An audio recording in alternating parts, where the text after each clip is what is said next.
रस्ता नाही, वाहनाची सोय नाही, डोंगर दऱ्या आणि पावसामुळे निसरडी झालेली वाट, त्यात भाषेचा अडसर आणि अतिजोखीम गरोदरपण अशा अत्यंत प्रतिकूल परिस्थितीत जिवती तालुक्यातील दुर्गम घोडणकप्पी येथील इंदिराबाई रामा जुमनाके यांच्यापर्यंत आरोग्य विभागाचे पथक थेट पोहोचले। संभाव्य प्रसूतीपूर्व धोका लक्षात घेऊन त्यांना सुरक्षितपणे प्राथमिक आरोग्य केंद्र पाटण येथे दाखल करण्यात आलं। विशेष म्हणजे संवादातील अडथळा दूर करण्यासाठी माता सखीने दुभाषकाची भूमिका बजावत कुटुंबाचा विश्वास संपादन केला। घोडणकप्पी हे पाटणपासून सुमारे 20 किलोमीटर आणि नंदप्पा उपकेंद्रापासून 10 किलोमीटर अंतरावर असलेले आदिवासी बहुल गाव आहे।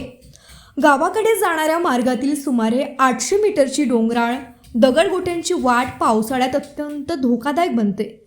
याच गावातील संगीता तुळशीराम गेडाम यांचा 14 जून 2026 रोजी प्रसूती दरम्यान डोंगर उतरताना अतिरक्तस्रावामुळे दुर्दैवी मृत्यू झाला होता। त्यामुळे इंदिराबाईंचे 5वे गरोदरपण असल्यानं आरोग्य विभागाने विशेष खबरदारी घेतली।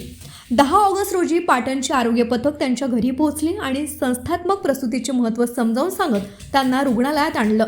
दरम्यान स्वातंत्र्यदिनी पालकमंत्री डॉक्टर अशोक उईके यांनी पाटण येथील आयुष्यमान भारत केंद्रात इंदिराबाईंची भेट घेऊन दुभाषकाच्या माध्यमातून त्यांच्या प्रकृतीची विचारपूस केली।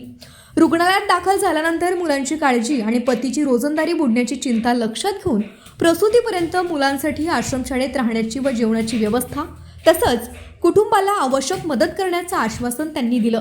दरम्यान घोडणकप्पीच्या कायमस्वरूपी रस्त्यासाठी प्रशासनानेही पुढाकार घेतला असून वन विभागाच्या परवानगीची प्रतीक्षा लक्षात घेऊन 52.97 लाख रुपयांचा सिमेंट काँक्रीट रस्त्याचा प्रस्ताव तयार करण्यात आलेला आहे।